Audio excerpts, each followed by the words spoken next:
Senhor Presidente, senhores deputados, Senhora Ministra da Saúde, o Partido Socialista está no governo há quase 7 anos e nos últimos 27 anos o PS governou 20, ou seja, 3 em cada 4 anos. E não pode negar as suas enormes responsabilidades pela grave situação em que se encontra o Serviço Nacional de Saúde, como referiu o Sr. Primeiro-Ministro.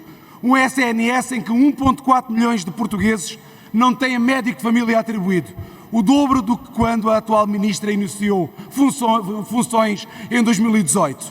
1.400.000 portugueses cuja única alternativa para acederem a cuidados de saúde é o recurso às urgências. Não pretendemos aqui pôr em evidência mais uma promessa não cumprida do Primeiro-Ministro, porém este elevado número representa um grave estrangulamento de um serviço diferenciado quando o acesso ao SNS deveria ser pela porta dos cuidados primários. Por isso, o PSD propôs a contratação de médicos assistentes para dar resposta às necessidades dos cidadãos, o que o PS rejeitou. Recordamos a propósito que, na perspectiva do PSD, o bom exemplo das parcerias público-privadas deve de ser retomado. Veja-se o Hospital de Braga, que só começou a perder médicos quando deixou de ser gerido como parceria público-privada. Um SNS em que os tempos de espera não param de aumentar. Nas cirurgias, numa simples consulta médica, situação que não é de hoje, nem surgiu com a pandemia, pois foi o alvo de denúncia em 2017 e em 2019 em relatórios oficiais do Tribunal de Contas ou da entidade reguladora da saúde, ao contrário do que diz a propaganda oficial. Um SNS abandonado à sua sorte, sem uma única reforma estrutural nos últimos 7 anos.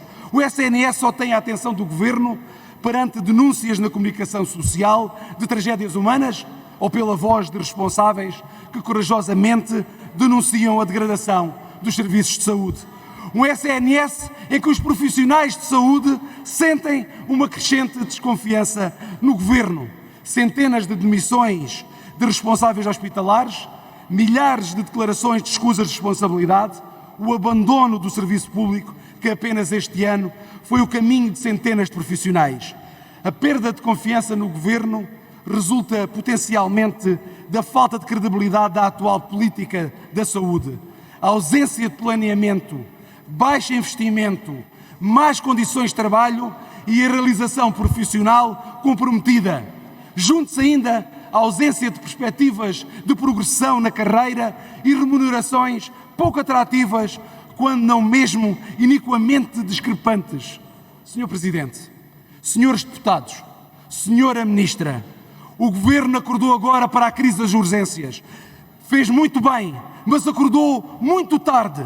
Uma crise que não é nova, que não é inesperada, como prova a espantosa declaração da própria Ministra da Saúde no princípio da semana, quando disse, e cito, nós sabemos antecipadamente onde é que vamos ter falhas. Os responsáveis hospitalares e os serviços do Ministério alertavam para este risco desde o início deste ano. A imprensa fazia eco, já em abril passado, que os serviços de urgência são os mais afetados pelas falhas do SNS. E no mínimo, havia aqui a obrigação, repito, a obrigação de antecipar soluções para garantir que as urgências não encerrassem por falta de recursos. Situação que podia e que devia ter sido evitada, prevenindo estes dramas humanos, a ansiedade nas mulheres grávidas e suas famílias. Mas a verdade é que nada foi feito. E não surpreende, por isso, que a antiga Ministra da Saúde, socialista, Manuela Arcanjo, tenha agora dito que se chegou a um ponto de pré-ruptura. Para concluir, e as palavras são dela, Marta Temido é uma pessoa muito simpática, mas tem vindo a fingir que está tudo bem. Quer dizer, até para os socialistas,